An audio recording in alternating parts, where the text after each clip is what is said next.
Allahumma shalli ala Muhammad wa ala ali sayyidina Muhammad. Salatullahi wa salam ala man uhiyal Qur'an wa ahli baitihil kiram wa sahbihi zawil Qur'an wa sahbihi zawil Qur'an. Salatullahi wa salam ala man uhiyal Qur'an wa ahli baitihil kiram wa sahbihi القرآن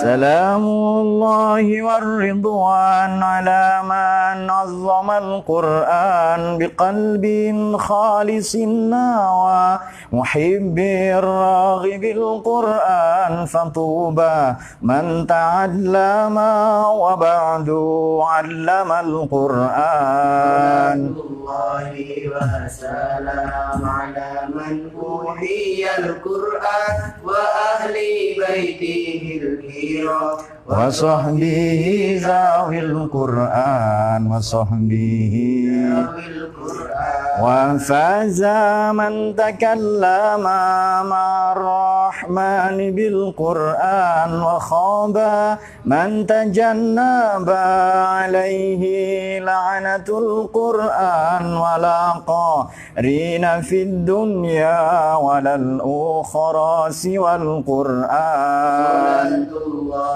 وسلام على من أوحي القرآن وأهل بيته الكرام وصحبه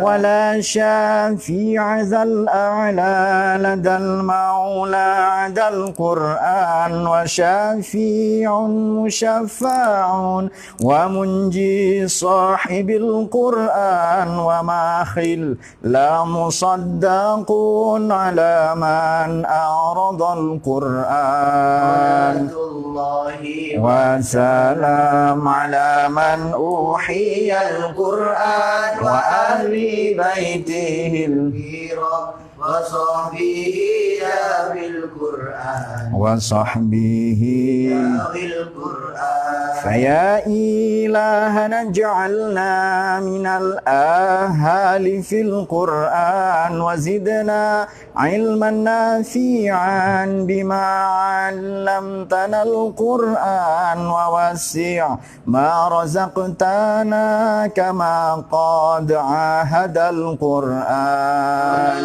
الله وسلام على من أوحي القرآن وأهل بيته الكرام وصحبه ذوي القرآن وصحبه ذوي القرآن الفاتحة.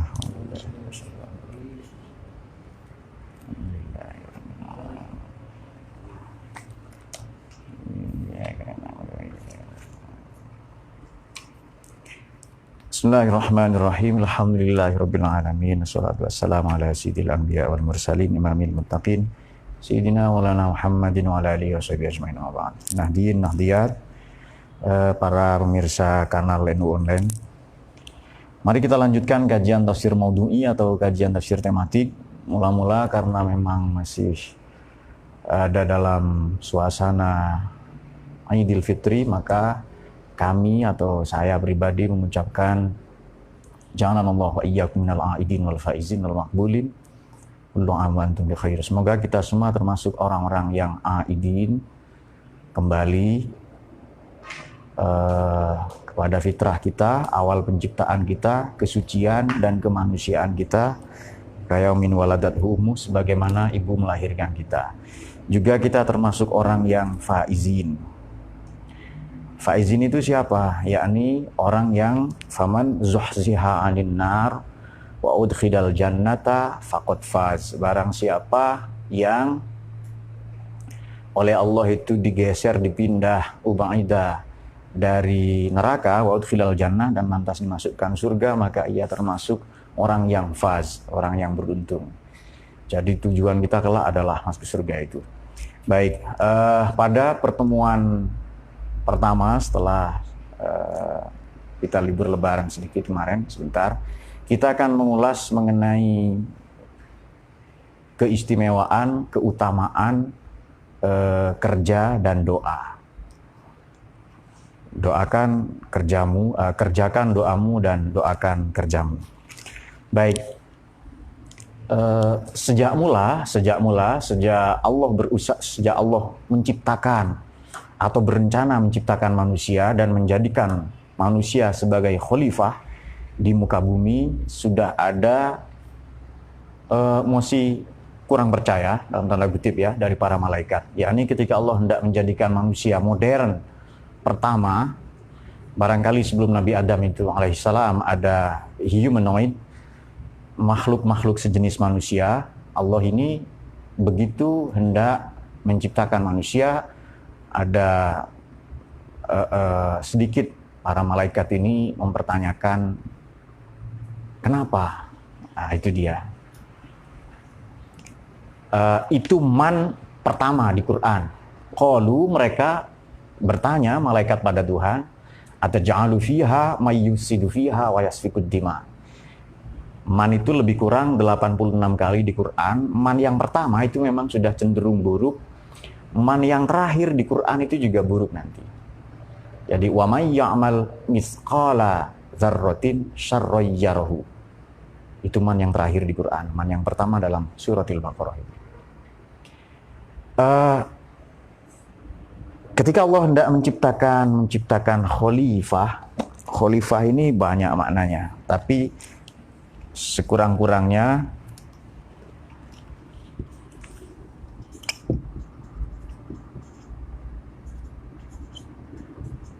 khalifah ya. Maknanya khalifah ini yang datang kemudian atau di belakang. Jadi begitu Allah hendak menciptakan khalifah, mereka mempertanyakan itu. Apakah Tuhan, engkau hendak menciptakan orang-orang yang merusak di bumi nanti dan lantas menumpahkan darah? Tuhan nanti tidak menjawab pertanyaan itu ya. Tidak menjawab, merespon pertanyaan itu. Jadi pertanyaannya, manusia atau manusia, katakanlah manusia purba ya, pra Muhammad itu, pra Adam alaihissalam, katakanlah ada humanoid, makhluk-makhluk sejenis manusia, apakah alien Banu Lian yang tadinya bertugas menjadi khalifah mengelola dan memakmurkan bumi, alien Banu Lian atau dinosaurus atau apa saja terserah namanya, mereka nanti akan berebut kuasa, menumpahkan darah dan menciptakan kerusakan. Pertanyaan ini wajar karena memang malaikat itu melihat diri mereka sendiri. Bukankah saya senantiasa berzikir, mensucikanmu, mengagungkanmu, bertasbih kepadamu Tuhan? Mengapa masih kau ciptakan ini? Nah itu dia. Atau malaikat itu sudah tahu bahwa kelak mereka sudah tahu bumi ini kan terbatas. Sementara nanti jumlah manusia itu semakin banyak. Kelak akan ada perebutan kuasa, will to power. Kata seorang pemikir Jerman namanya Friedrich Nietzsche, lahir 1844, meninggal 1900, dia seorang filosof, dia mengatakan ada der Wille zur Macht, atau hasrat kehendak untuk berkuasa, maka nanti akan terjadi pertumpahan darah. Atau kemungkinan lain para malaikat ini memang sudah punya informasi, sudah punya berita bahwa para humanoid, makhluk-makhluk sejenis manusia, binatang, bangsa jin, alien Banu Lian, dinosaurus dan seterusnya itu memang sudah menciptakan kerusakan. Tuhan tidak merespon itu, malah Tuhan menjawab dengan inni a'lamu ma la ta'lamu. Saya tahu. Seolah-olah Tuhan berkata begini, Allah itu ya. Barangkali betul, boleh jadi benar yang kalian katakan, wahai para malaikat itu, tetapi saya tahu yang kalian tidak tahu. Artinya apa? Manusia ini memang istimewa, mereka punya inisiatif. Bukan para malaikat tidak bekerja ya, para malaikat juga bekerja. Tapi mereka hanya menjalankan perintah Tuhan itu tanpa kreativitas, tanpa inovasi-inovasi. Itu yang membedakan manusia dengan para malaikat, pun juga binatang. Para malaikat tidak punya kreativitas, tidak punya inovasi-inovasi, sementara manusia punya. Manusia dengan nafsu itu bisa bikin peradaban, bisa bikin jembatan, gedung-gedung, sekolah, konstelasi politik, bisa merancang pemusnahan massal, dan seterusnya. Ada dua potensi, oleh karenanya disebut insan, karena manusia punya dua uns. Baik, jadi sama-sama kerja, tapi para malaikat ini memang mereka layak sunallah ma'amarohum, mereka tidak menyelingkuhi, bermaksiat kepada segala perintah Tuhan, tetapi pada saat yang sama, mereka ini makhluk statis. Sama dengan setan, ia makhluk statis. Para binatang juga makhluk statis. Mereka tidak punya kreativitas, mereka tidak punya inovasi-inovasi, mereka tidak punya tajdid, pembaharuan-pembaharuan. Nah, itu dia. Baik. Kemudian ciri utama manusia atau kehidupan adalah harokah, gerak dalam konteks ruang dan waktu. Dan oleh karena itu manusia itu identik dengan kerja.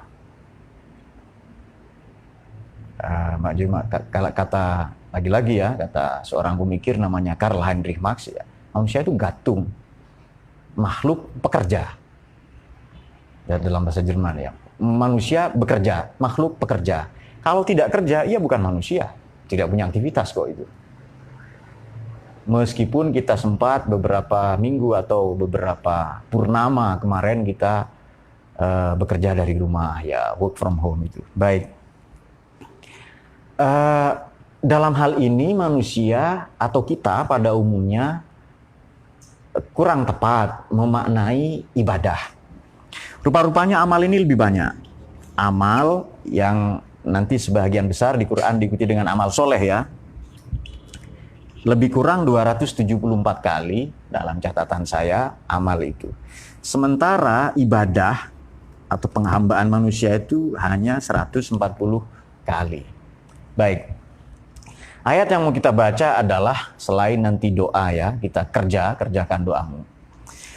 Kul kullu ya'mal ala syakilatih farabbukum a'lamu biman huwa ahda sabila. Ini ada di suratul Isra ayat 84. Ini menarik kalau kita baca di suratul Isra ini, ayat sebelumnya adalah tentang sholat. Aqimis sholata, bismillahirrahmanirrahim, aqimis sholata liduluki syamsi ila wasaqil laili wa qur'an al-fajri, inna qur'an al-fajri kana masyhuda. Sholat subuh itu disaksikan oleh para malaikat. Kemudian pada sebahagian malam, ayat berikutnya, ayat 79, wa minal laili fatahajjat bihi nafilatan laka, salat sunnah tadi itu ya, tahajud ya. Asa iya ba'asaka rabbuka maqaman mahmuda. Supaya kelak kita punya kedudukan yang tinggi, yang terpuji. Kemudian ayat berikutnya, wa qur rabbi adkhilni mudkhala sidqi wa akhrijni mukhraja sidqi waj'alni min ladunka sultanan nasira. Karena memang banyak iskal, banyak muskilat, banyak problem, banyak persoalan permasalahan dalam kehidupan ini, kita memohon kepada Tuhan, bermohon, ini sudah konteks doa. Untuk diberikan apa? Kalau mau memulai sesuatu, diberikan mudkhala sidqin, pintu masuk yang baik. Kalau kita agar keluar dari keterlanjuran sistem, dari ketakberdayaan sikap dan pengambilan keputusan, maka kita juga bermohon mukhraja sidqin. Kita juga meminta agar diberikan jalan keluar yang baik. Dan berikanlah, anugerahilah kami dari sisimu Tuhan, waj'alni, jadikanlah min ladunka, dari sisimu Tuhan, sultanan nasiro. Kalau saya diberi kuasa, itu sultanan nasiro.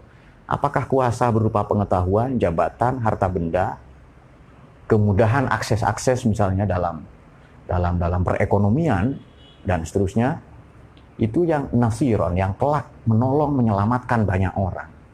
Kenapa? Karena secara potensial manusia sudah yasfikud dima, ya kan?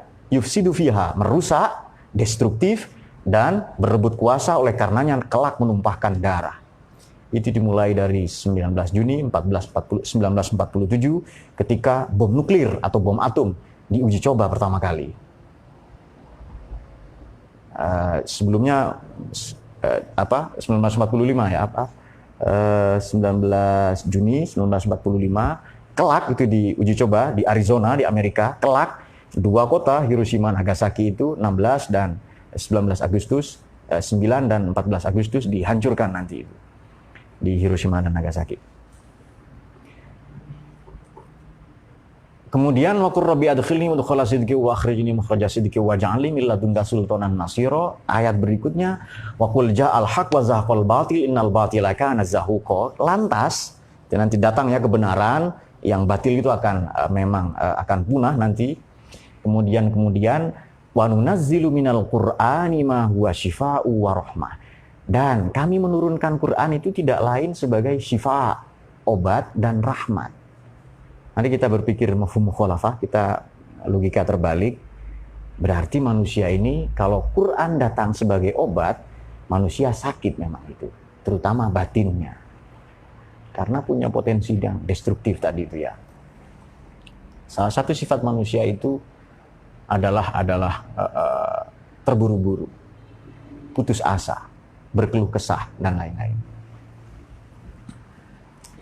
Kemudian menunazzilu minal qur'ani ma huwa syifaa'u wa rahmatu wa rahmah wa la yaziduz zalimina illa khasara. Orang-orang yang lalim tidak akan mendapatkan apapun kecuali kerugian. Nah, ini dia ayat berikutnya. Wa idza an'amna 'alal insani a'rada wa na'a bi janibihi wa idza massahu syarru kana ya'usa. Kalau manusia udah dikasih nikmat, an'amna 'alal insan a'rada wa na'a bi janibihi, dia berpaling, lupa diri. Dia lupa dirinya, asal-usulnya, tanah airnya, agamanya, Tuhannya, semuanya itu. Lupa mensejahterakan umatnya, masyarakatnya, dan lain-lain. Tetapi kalau ditimpa syar, kana ya'usa, dia lantas berputus asa, ini dia. Maka ayat berikutnya yang mau kita baca ini, ayat surat Al-Isra ayat 84, kullu ya'mal, katakanlah Muhammad, ayo masing-masing ya'mal ala syakilati. Rabbukum a'lamu biman huwa ahda sabila. Ayo masing-masing bekerja ala syakilati, sesuai keadaan, sesuai profesi, sesuai kemampuan. Farabbukum, maka Tuhan kalian a'lamu, ialah lebih mengetahui, biman huwa ahda sabila, siapa yang dapat petunjuk nanti. Mari kita membuka di tafsir Jami'ul Bayan At-Tabari, Ibnu Jarir At-Tabari, wafat tahun 310. Syakilati ini maknanya nahiyatihi wa tariqatihi. Ayo kerja sesuai profesi, jalan, kemampuan, keterampilan. Yang para politisi, para birokrat silahkan bekerja sesuai bidangnya, ranahnya, sekupnya, cakupannya. Ayo yang para akademisi, ilmuwan, para ulama silahkan melakukan kinerja keulamaan. Silahkan lakukan kerja akademik, riset, studi kasus, observasi, penelitian, untuk kemudian sampai pada simpulan-simpulan yang kelak ia akan menjadi legacy, jadi warisan bagi kesejahteraan dalam kita membangun peradaban umat manusia. Para pemodal, para pemilik harta, silahkan. Nah, jangan ustadz ngomong politik. Ya kan? Sekarang ustadz segala profesi. Coba Anda tanya konsultasi pada kiai kampung. Ditanya 2 muskilat, 2 persoalan, jawabnya 2 hari. Kenapa? Buka maroji dulu, buka takbir dulu, buka literatur dulu. Tapi sekarang ustadz ini ustadz, maksud saya ustadz malpraktek ya, ini menjawab segala persoalan politik, ekonomi, perbankan, kemudian video porno, semuanya dijawab itu. Ini ustadz serba bisa sekarang. Nah, bahkan begini, kafilah rombongan yang datang dari Baghdad dan Basrah, dari Irak, datang ke Madinah menjumpai Imam Malik bin Anas. Jangan sebut Imam Maliki ya, Imam Malik. Mazhabnya Maliki. Nah, nama tokohnya Imam Malik bin Anas, mazhabnya Maliki. Nama tokohnya, figurnya adalah Imam Abu Hanifah, mazhabnya Hanafi. Nanti variannya, pengikut-pengikutnya Hanafiyah. Kemudian jangan sebut Imam Hambali, tapi sebut Imam Ahmad bin Hambal, mazhabnya Hambali. Variannya nanti, derivasinya, turunannya Hanabilah. Kalau Imam Syafi'i itu betul. Anda nyebut Imam Syafi'i dan mazhab Syafi'i itu betul itu. Ahmad bin Idris bin Utsman Asy-Syafi'i, karena dia nama klan, nama marga. Imam Maliki berkata, wah itu jangan. Kita sudah ngaji kan, Nahdiyin kita itu. Kalau bukan Nahdiyin nggak apa-apa bilang begitu. Jangan dekat-dekat, bukan muhrim. Salah. Muhrim itu orang yang ihram. Bukan mahram yang betul. Makanya harus ngaji sama kiai itu. Biar Kalau nggak ngaji ngomong saja salah. Ngomong itu diam saja salah. Ya kan? Kok diam saja sudah salah itu. Bertindak atau tidak bertindak. Kenapa? Tidak ada dasar pengetahuan. Pasti tutur katanya, perilakunya tidak ilmiah. Tidak ada basis pengetahuan. Baik. Kemudian jadi syakilati thariqati. Kalau kita membuka tafsir Fathul Qadir lili Imam Asy-Syaukani, ini kontemporer, beliau 1250, syakilati maknanya tabi'ati. Tabiatnya mata itu bagaimana? Memandang, jangan mendengar dengan mata. Tabiatnya, kalau saya mau menggaris, mau mengukur ruangan ini ke sana, misalnya, ini kan tempat kita dari ujung ke ujung 180 meter. Bisa nggak saya pakai timbangan? Itu salah besar. Salah besar itu. Jadi mau mengukur kinerja-kinerja sosial, misalnya dari perspektif agama, tidak bisa. Agama itu Mas, hanya akidah dan syariat. Saya tegaskan sekali lagi, agama itu hanya akidah. Akidah itu apa? Saya muslim, kamu berbeda, kamu kafir, kamu bid'ah syirik. Begitu saja. Kalau syariat, isinya hanya sunnah, mubah, makruh, wajib, wa yastahabbu, wa yambaghi, wa yukrahu, wa yahrumu, wa yajibu. Tapi kalau Islam lebih luas lagi. Islam itu boleh jadi ilmu pengetahuan. Agama yang menjunjung tinggi, menomorsatukan pengetahuan. Bahkan pondasinya, pijakan untuk sampai kepada iman yang paripurna adalah pengetahuan. Tanpa ilmu tidak bisa. Nah, Islam, apakah Islam itu agama? Betul. Itu betul, religion ya, din. Tapi jangan lupa Islam itu al-ilm, ilmu pengetahuan. Islam juga muamalat, social system. Tata cara kita hidup berbangsa bernegara. Di samping ya, ukhuwah Islamiyah juga ada ukhuwah watoniyah, ada ukhuwah insaniyah, di persaudaraan sesama umat manusia. Apapun rasnya, etnisnya, agamanya, bangsanya, bahasanya. Nah, jadi Islam itu bukan hanya agama. Agama tidak bisa menjawab semua persoalan. Titik. Apakah agama bisa menjawab semua persoalan? Tidak bisa. Tidak bisa. Kalau Islam menjawab persoalan, ya. Kalau Islam itu sholih likulli zaman, ya. Kalau Islam itu muqtadayatul hal, kontekstual dengan segala keadaan, situasi, dan kondisi yang berkembang, itu iya. Kenapa? Karena Islam bukan hanya agama, Islam juga ilmu. Social system. Islam juga cita-cita luhur, cita-cita agung. Apa itu? Rahmatan lil alamin. Itu baru betul. Agama harus menjawab persoalan politik. Tidak bisa. Politik ya politik, agama ya agama. Nah, itu harus dipahami. Mengapa ini penting? Karena tiba-tiba semua menjadi pakar COVID, ya kan? Semua menjadi pakar bencana, pakarnya wabah. Sekolah di mana? Virolog, seorang virolog atau tidak? Ahli di bidang virus atau tidak? Dia kesehatan saja nggak ngerti kok. Ya kan? Tiba-tiba komentar apa, menyalahkan pemerintah, ini konspirasi Wahyudi atau Yahudi dan sebagainya. Ya soal lain, tapi mari kita berpikir bukan fokus kepada persoalan, tapi fokus pada solusi. Supaya kita tidak menyalahkan siapa, tetapi apa yang salah, itu diperbaiki. Kalau menyalahkan siapa, itu cari kambing hitam. Itu pernyataan seorang filsuf Prancis, namanya René Girard. Teorinya yang populer tentang kambing hitam. Nah, kata René Girard tadi ya.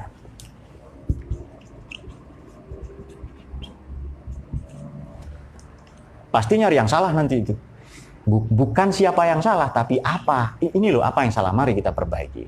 Baik, ayo silahkan kalian masing-masing bekerja sesuai keadaan, profesi, karakteristik, tipologi. Kalau telinga itu mendengar, jangan melihat. Kalau hati itu merasa. Kalau menalar itu dengan pikiran. Itu tabiat kita. Kalau kodok jangan terbang. Kalau burung jangan berenang. Itu tabiat kita itu. Nature, natur. Nah, itu dia. Kemudian mari kita membuka tadi sudah At-Tabari, kemudian Asy-Syaukani. Mari kita membuka Al-Jami' li Ahkamil Quran, Al-Qurtubi. Beliau wafat 671.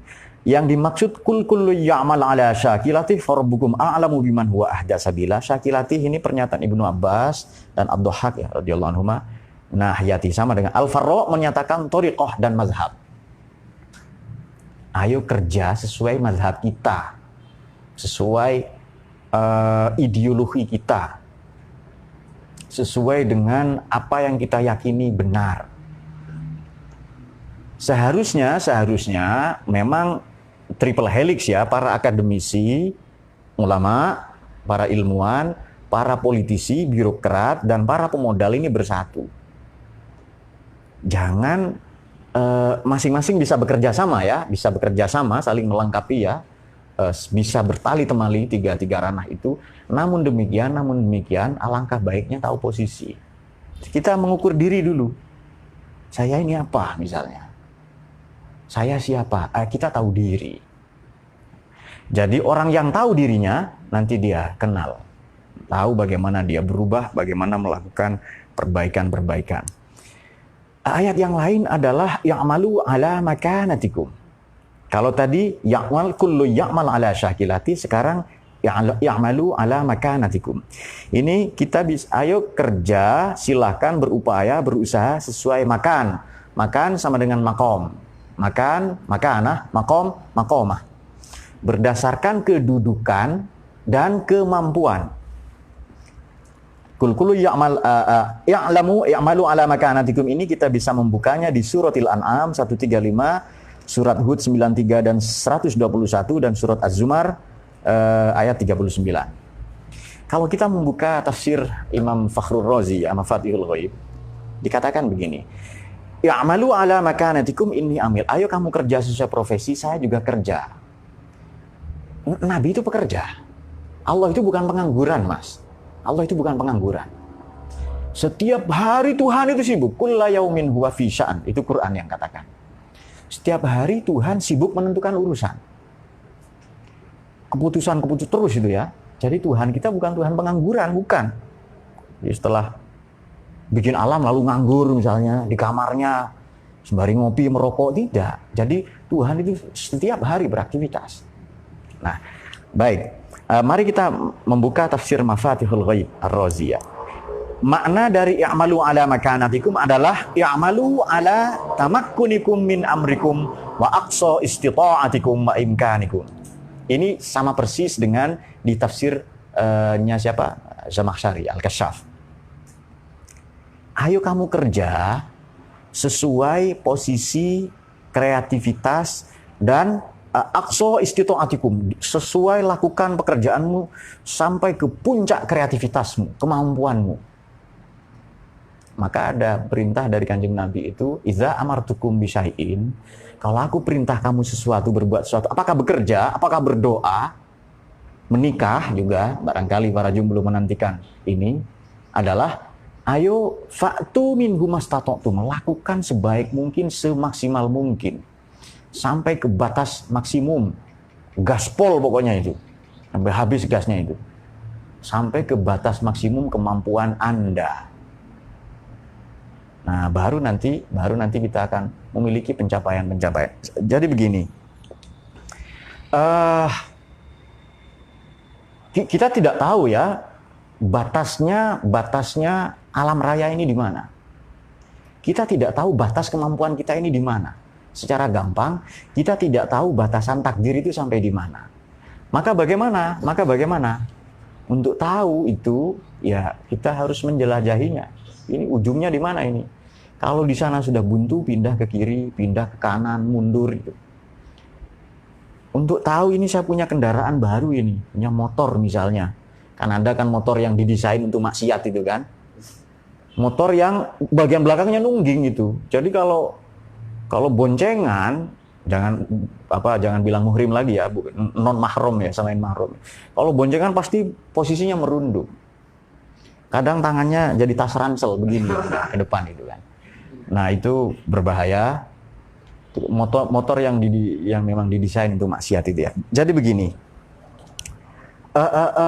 Untuk tahu batasannya ya kita gas itu. Misalnya, takdir untuk saya adalah misalnya motor tertentu ya 170 km per jam. Batas maksimum itu. Beda lagi motor balap itu bisa 300-400 km itu ya. Boleh nggak saya menggunakan gas saya 20 km per jam? Boleh saja. Boleh saja itu. Tapi itu bukan batas maksimum. Bukan kata Imam Ar-Razi ya, yang mengutip dari Kasyaf, itu bukan aqsa istita'atikum, bukan puncak kreativitasmu, kemampuanmu, inisiasimu. Bukan, itu belum ke puncak kita itu. Kalau motor ini misalnya untuk saya ya, saya bikin motor ya. Jadi motor ini takdir untuk motor ini adalah 300 km per jam. Boleh nggak saya pakai 50 gasnya? Boleh saja. Kecuali motornya Dayat, Vespa tua yang tawadu misalnya itu. Itu sudah bunyi kentut pengemudinya dengan bunyi knalpot motornya sulit dibedakan. Itu motor yang tawadu, yang low profile ya. Terus berbaik sangka, kalau disalib oleh pengendara lain dia sabar dan lain-lain. Allahumma sholli ala sayyidina Muhammad. Baik, tadi kan tugas manusia itu apa sih? Memakmurkan bumi. Pertanyaan saya, bisa nggak memakmurkan bumi dengan sholat? Bisa? Bisa? Memakmurkan bumi dengan zikir, bisa? Ya, coba pakai akal sehat. Jangan langsung liberal, nanti dulu. Memakmurkan bumi dengan sholat, bisa nggak? Anda sholat di masjid lalu bumi makmur. Jembatan berdiri, takbir, Allahu Akbar, Kubah turun ke masjid. Sekolah datang cornya misalnya, bisa nggak? Jembatan bangun sendiri. Pohon-pohon tumbang, bambu-bambu tumbang, mematah-matahkan dirinya sendiri, menyusur menjadi rakit, lalu menjadi cor misalnya. Tidak bisa. Jadi, apakah sholat penentu peradaban? Apakah tujuan manusia kan di bumi memakmurkan bumi, ya kan? Betul ya? Kan latas fikud dima, jangan menumpahkan darah. Kemudian apa lagi? Mayusidu fiha, merusak bumi. Kalau tujuan manusia memakmurkan bumi, sholat bisa, zikir bisa, zakat bisa, zakat masih bisa, ya kan? Masih bisa. Haji, Anda haji setahun 14 kali, umroh tiap minggu misalnya, bisa? Bisa menyelesaikan peradaban? Bisa memperkaya Arab Saudi. Kalau umroh terus yang memperkaya Arab nanti devisa bisa. Jadi begini, kalau tujuannya memakmurkan bumi, kenapa harus sholat? Kenapa enggak kerja saja? Sholat itu kan tanha anil fahsya iwal, supaya nanti dalam membangun peradaban kita, peradaban ekonomi, peradaban politik, peradaban pendidikan, tidak fahsya dan mungkar. Maka sholat itu kendalinya, bukan eksekutornya. Paham enggak? Paham ya? Nanti dituduh liberal. Iya, enggak apa-apa. Memang orang-orang besar itu selalu disalahpahami, ya kan?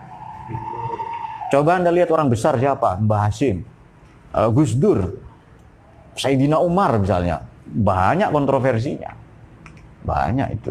Gus Dur umur 42 tahun jadi ketua NU, kontroversinya apa? Jadi juri film, sensor film, Dewan Kesenian, macam-macam lah ya. Di mana-mana lah itu. Ya, macam-macam itu orang. Memang idzah talafan nas, kalau orang berselisih paham baina qadihin wa madihin, antara pencaci, qadih, pencela, wa madihin, dan orang-orang yang menyanjung memuji, fa'lam, ketahuilah olehmu bahwa annaka tatakallam an syakhsin azim. Engkau sedang membincang orang besar, tokoh hebat. Selalu kontroversi. Kata Emerson itu, ya, to be great, itu menjadi great, itu to be misunderstood. Pasti disalahpahami. Dan saya biasa, disalahpahami itu biasa. Tapi saya juga sering menyalahpahami juga itu.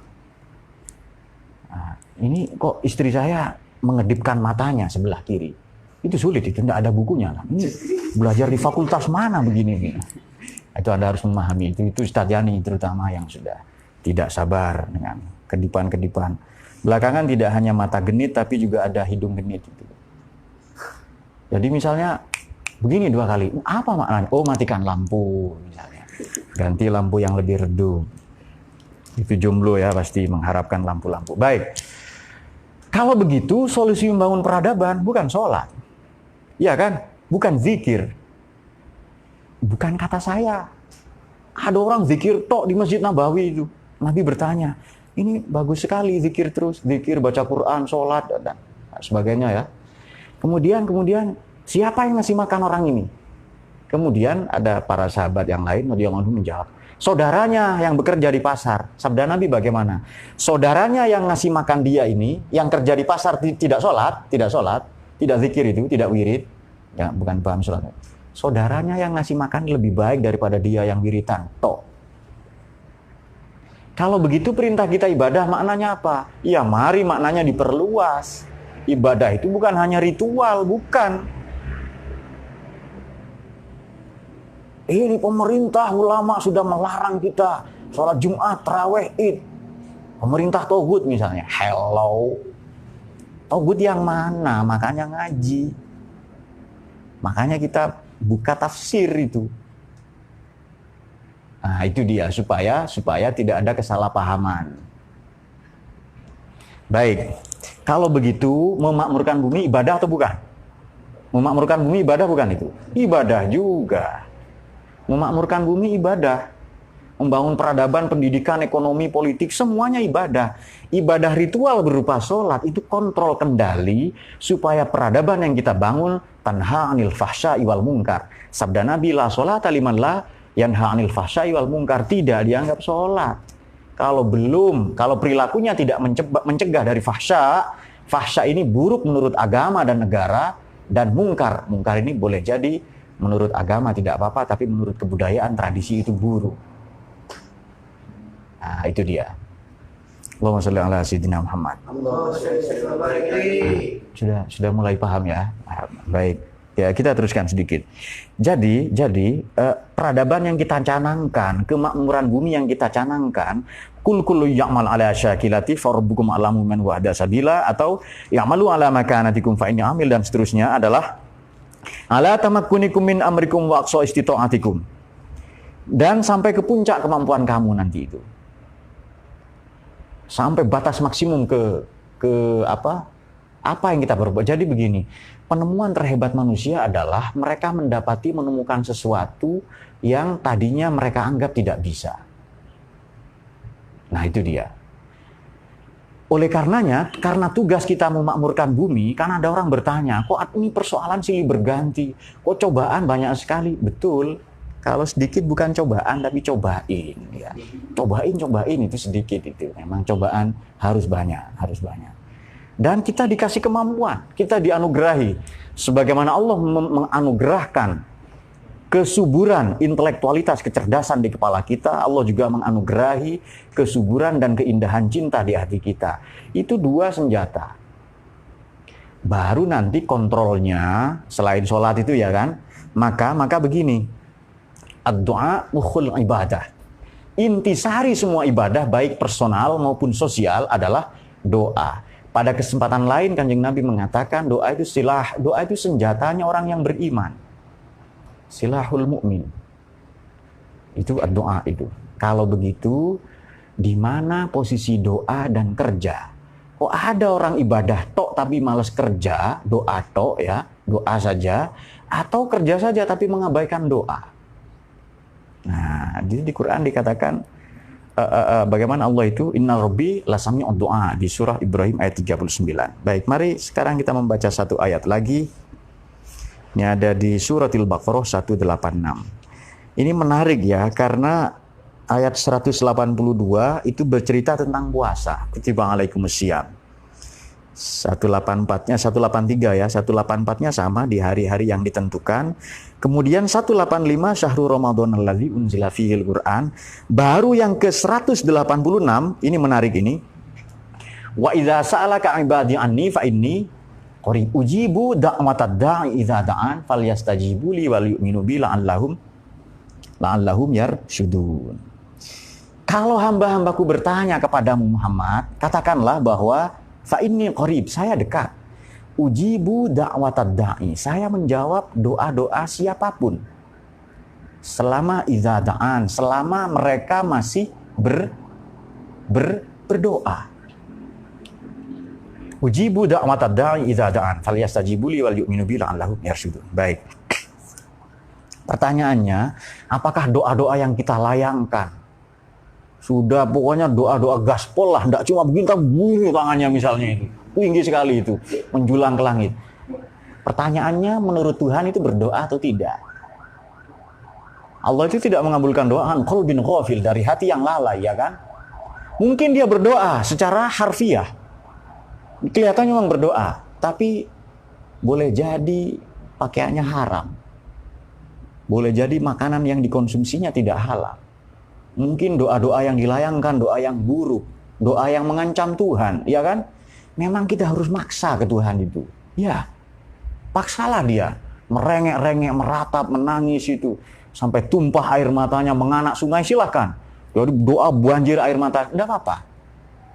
Tapi pertanyaannya, caranya betul atau tidak? Kalau kita kirim SMS ya, saya pernah tulis di buku Tersesat di Pinggir, Tersesat di Jalan yang Benar, terbit tahun 2006. Kalau kita kirim pesan, betul nggak nomornya itu? Ya kan? Jangan-jangan bukan nomor yang Anda tuju. Nomor yang Anda tuju sedang berhubungan, biasanya begitu ya. Hubungi lagi setelah selesai. Kemudian apakah Anda tepat waktu untuk kirim pesan itu? Ada pulsanya atau tidak? Ada sinyal atau tidak? Caranya betul atau tidak? Jangan-jangan yang dikirimkan oleh Yogi itu bukan pesan ya, tapi kirim Al-Fatihah misalnya. Nah, jadi caranya harus benar. Tuhan sudah menjamin pasti dikabulkan doa kita itu. Sudah pasti itu. Nah, pertanyaannya apakah kita siap menerima terkabulnya doa-doa itu mungkin dengan cara-cara yang tidak kita sukai. Saya ulangi. Apakah kita siap menerima, menampung semua ijabah terkabulnya doa-doa dari Allah itu, tapi dengan cara-cara yang tidak kita sukai. Ya Allah, berikanlah saya kesabaran yang datang musibah misalnya. Itu kan diijabah oleh Tuhan, tapi dengan cara-cara yang tidak kita sukai. Ya Allah, berikanlah saya kekayaan misalnya itu.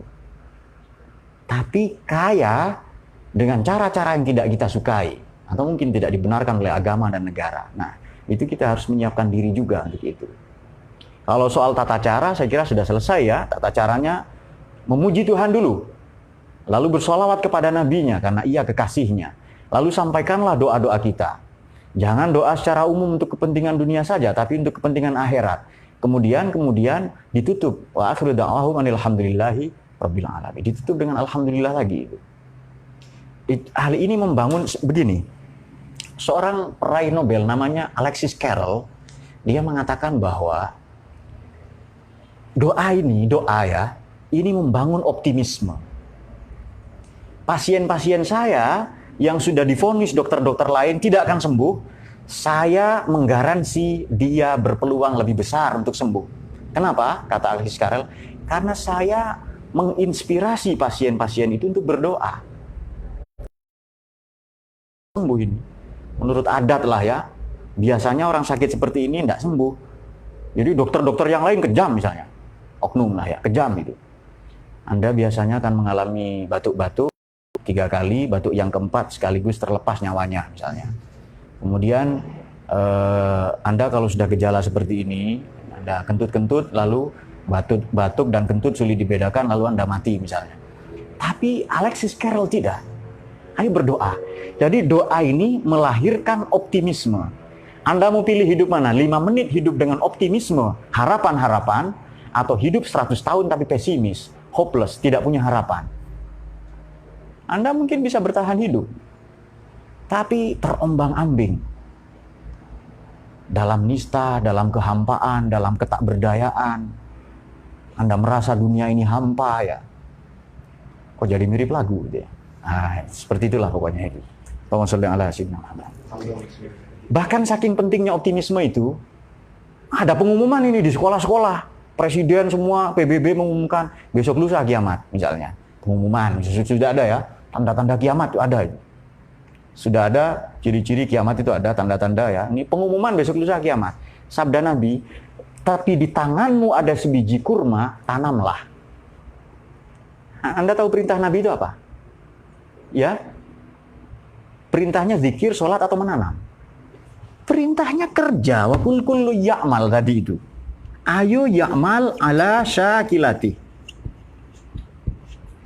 Ya'malu ala makanatikum. Ayo bekerja. Itu perintahnya itu. Kalau besok kiamat sudah ada pengumuman, misalnya sudah ada pengumuman besok kiamat, di tanganmu ada sebiji kurma, tanamlah.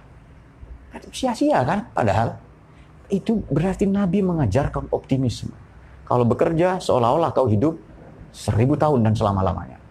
Karena kata Aisyu abadan. Tapi kalau beramal untuk akhirat, ka'annaka tamutu ghadan, seolah-olah kau mati besok itu.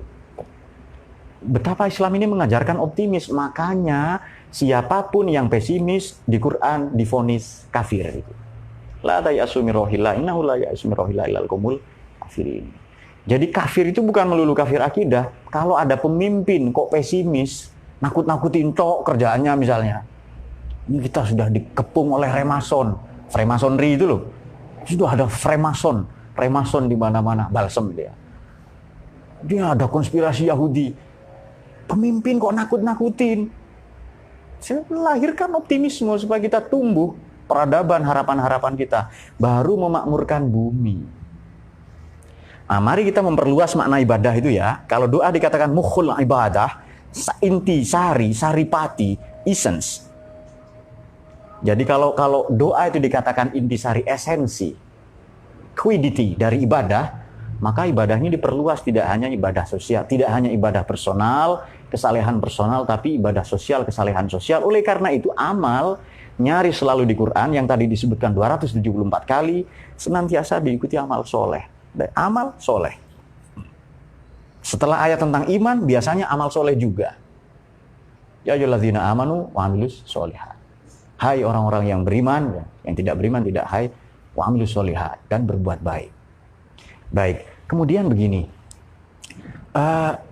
Doa ini selain melahirkan optimisme, yang perlu kita tahu bahwa Allah itu ijabahnya telah mendahului doa kita. Allah itu Al-Mujib. Tadi disebutkan di surat Ibrahim 39 bagaimana? Inna Rabbi lasami'ud du'a. Atau ujibu da'watad da'i. Saya senantiasa menjawab. Da'watad da'i, doa para pendoa, orang-orang yang berdoa. Idza da'an, selama ia berdoa. Baik. Idza da'an. Makna da'ani. Kalau dia berdoa kepadaku. Tadi dikatakan begini. Boleh jadi kita berdoa tapi menurut Allah belum. Boleh jadi kita layangkan, membubungkan doa-doa itu, harapan-harapan itu, tapi mungkin belum. Nah, oleh karena itu, Nabi mengajarkan doa massal. Mobilisasi doa secara massal. Ada rantai, ada sustainable chain, ada rantai yang berkesinambungan in praying, dalam berdoa. Baik, Nabi mengajarkan begini. Ayo kamu semua perbanyak minta doa-doa yang baik. Aksiru 'alan nas bidu'ail khair. Kamu perbanyaklah minta doa-doa baik kepada semua orang. Fa innaka la tadri, karena sesungguhnya engkau tidak mengerti, tidak tahu min ayyi fa'in yuqbal. Dari lisan, dari mulut yang mana, dari rintihan, ratapan yang mana, doa-doa itu akan diterima. Min ayyi fa'in yuqbal. Kita tidak tahu dari lisan, dari mulut yang mana dikabulkan doa kita. Maka perbanyaklah minta doa. Jadi ada mata rantai doa gitu, doa secara massal ya. Tapi betul doa yang baik ini, doa yang baik, bukan mobilisasi doa. Doa seperti mereka-mereka yang mengancam Tuhan apa dan sebagainya itu. Nah, oleh karena itu di samping itu Nabi juga mengajarkan, dan ini doa favorit Nabi. Di surat Al-Baqarah juga disebutkan. Apa itu? Doa yang bermohon atas nama kami, bukan aku. Rabbana atina fid dunya hasanah wa fil akhirati hasanah wa qina adzabannar. Ini bukan saya tapi kami. Kita perhatikan ya, setiap doa itu langsung Allahumma, langsung Rabbi. Tidak ada kata wahai, ya. Meskipun di Quran, ini kan terjemahan tahun 57 kan, saya sudah tidak pakai. Terjemahan Quran versi Kemenak saya tidak pakai itu. Ya, penting, itu penting ya, silahkan pakai Anda, tapi saya tidak pakai itu. Saya ilmuwan, saya buka tafsir kalau saya itu. Nah, saya bukan ilmuwan Pak, pakai terjemahan Departemen Agama, bagus itu. Kalau saya enggak, saya buka Basoirul Dzawid Tamyiz, Maqayisul Lughah itu ya. Kemudian Nazmud Duror, Fi Tanasubi Ayati Waswar, saya buka itu. Saya kumpulkan semua ayat doa, saya cari garis temu titik tengahnya. Baik, apa tadi ayat yang mana barusan? Rabbana atina fid dunya hasanah. Tidak disebutkan kata ya di situ. Kenapa? Ya ini nida ya, panggilan, ini mengindikasikan Tuhan itu jauh, ya Tuhan, ya Allah itu. Tapi langsung doa itu Allahumma atau langsung Rabbi. Rabbi zidni ilma ya. Rabbana atina fid dunya hasanah. Jadi Tuhan, Kita meyakini sedemikian dekat kita dengan Tuhan itu. Dan memang itu faktanya, aqrabu min hablil warid, lebih dekat dari urat nadi, urat leher kita. Rabbana atina, ini ada cerita orang Badui datang ke Nabi itu. Orang Arab gurun lah ya, sobat gurun datang. Nabi, doakan saya. Nabi membacakan doa tadi itu. Rabbana atina fid dunya hasanah wa fil akhirati hasanah wa qina adzabannar. Lalu si Badui, itu saja doanya. Lalu Nabi menjawab, memang ada yang lebih baik doa dari ini. Jadi itu doa andalan, doa satu jagat. Karena menghimpun semua kebaikan.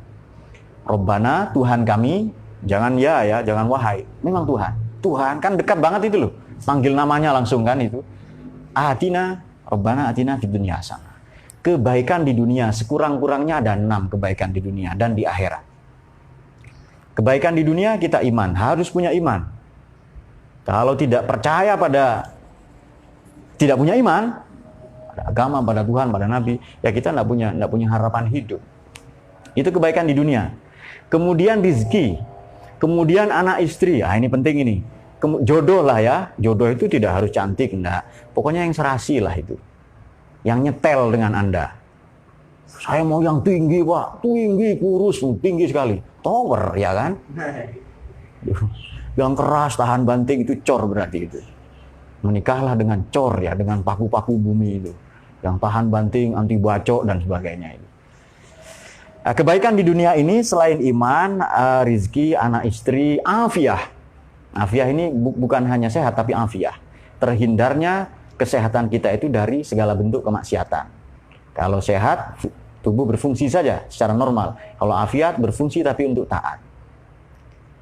Kemudian kita juga dianugerahi kedudukan yang baik, harta benda dan sebagainya. Kalau kebaikan di akhirat, pertama kita terbebas dari siksa kubur, fitnah kubur, kemudian azab kubur itu ya, nanti di mahsyar, yaumala zilla illa zilluhu, ya kan? Kan ada sab'atun yuzilluhumullah yaumala zilla illa zilluhu, 7 golongan yang nanti mendapatkan naungan perlindungan ampunan dari Tuhan. Kemudian di mizan, timbangan amal itu, kemudian di sirot, di jalan, di jembatan itu, kemudian masuk surga, itu kebaikan di akhirat. Fil akhirati hasanah itu. Kemudian mendapat ridhonya Tuhan, dan terakhir memandang Allah itu. Wujuhu yauma idzin nadhirah ila rabbiha, wujuhu yauma idzin nadhirah, pada hari itu wajah mereka berseri-seri, ila rabbiha nadhirah, pada Tuhannya mereka memandang. Itu kebaikan itu. Tapi ada cerita begini. Ada jamaah haji, istrinya 2. Satu hasanah, yang satu mutmainnah. Nah, doa kan kalau kita di tempat-tempat haji itu kan drama kolosal kan tentang napaktilas sejarah. Ya, di samping ya juga perjalanan ibadah yang diperintahkannya dari kepada Nabi Ibrahim sampai sekarang. Istrinya 2, ketika tawaf, doa itu tok, itu suaminya itu. Rabbana atina fid dunya hasanah fil akhirati hasanah. Istri keduanya protes. Mas, kok hasanah tok yang disebut? Ayang papi katanya itu. Kok hasanah tok? Mutmainnah mana? Lalu diganti doanya. Rabbana atina fid dunya hasanah wa fil akhirati mutmainnah. Oh gitu dong. Amin amin katanya itu. Kata si istri tadi itu. Tapi cerita itu hanya fiktif belaka ya, kalau ada kesamaan tokoh dan. Jadi bagaimana menyeimbangkan doa dan kerja? Kita dirancang oleh Allah menjadi makhluk pekerja, memakmurkan bumi, ya kan? Maka prinsipnya begini. Kan banyak ya orang tidak bahagia dengan pekerjaan mereka. Maka bekerja itu prinsipnya harus kita melakukannya dengan penuh cinta. Kita harus punya team, punya attitude team yang membentuk kita berkarakter yang baik dalam bekerja. Mungkin orang tua, mungkin guru, mungkin kolega-kolega dan sebagainya. Kemudian begini, kita bekerja atau tidak bekerja sama-sama beresiko. Maka whatever it takes, apapun resikonya, saya ambil resiko ini bahwa saya harus kerja. Kalau tidak bekerja, kalau menganggur, potensial berbuat jahat. Ya kan, orang-orang macam Falah nganggur, ngelamun jorok dia itu.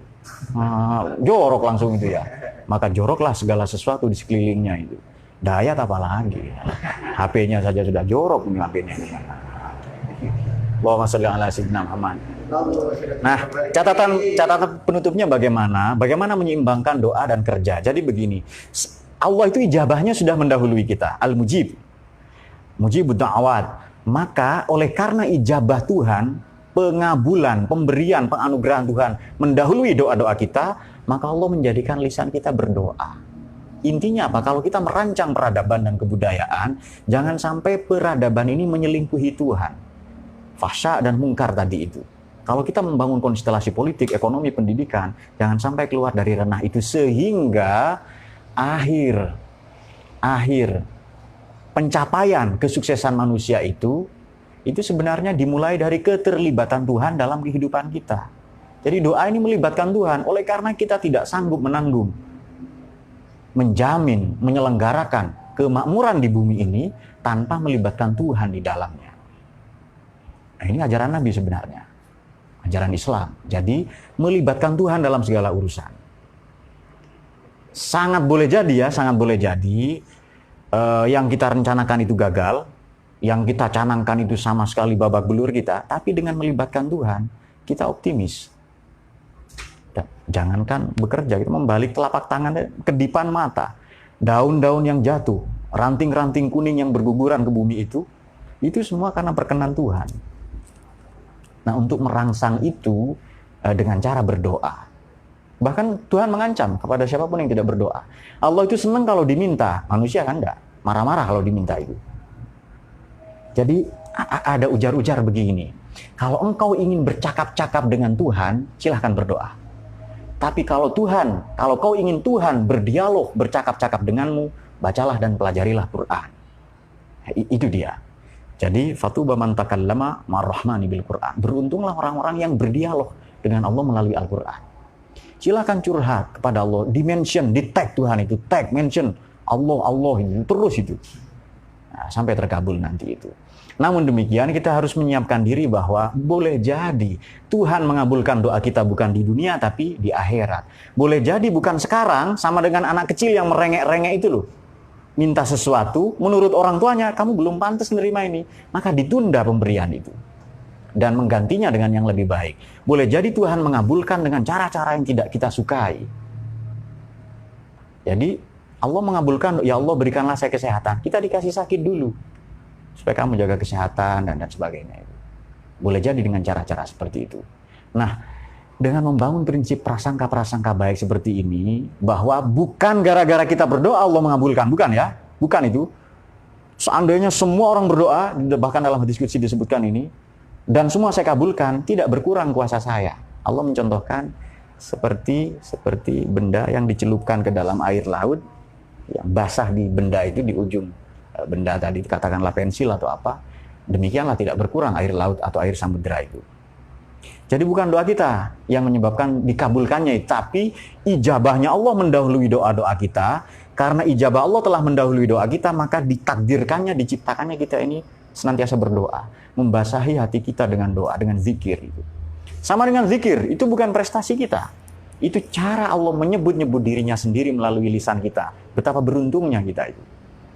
Bahkan saking hebatnya doa ini, orang-orang yang zolim sekalipun, kalau dia dalam posisi dizolimi, terdesak, al-muttor, bahasa Quran itu, doanya dikabulkan. Berminta saja. Bahkan Nabi contohkan ke orang Badui, meskipun sandalmu putus, berdoalah minta sandal ke Allah itu. Bismillah, baru kerjaan hari itu. Nah, itulah prinsip, kerjakan doamu, doakan kerjamu. Kalau itu punya, udah selesai, beres persoalan ini. Kita tidak akan cari apa yang salah, kita tidak akan mencari-cari siapa yang salah, tapi apa yang salah. Apa yang tidak bekerja dalam hidup ini, itulah tugas kita sebagai khalifah itu, yang memakmurkan bumi. Semoga kita semua dicahayai oleh Quran. Allahumma arhamna bil Quran waj'alhu lana imaman wa nuran wa hudan wa rahmah. Allahumma zakkirna minhu ma nasina wa 'allimna jahilna warzuqna tilawatahu ana al-laili wa atrafan nahar waj'alhu lana ya rabbal Allahumma fiqla. Assalamualaikum warahmatullahi wabarakatuh.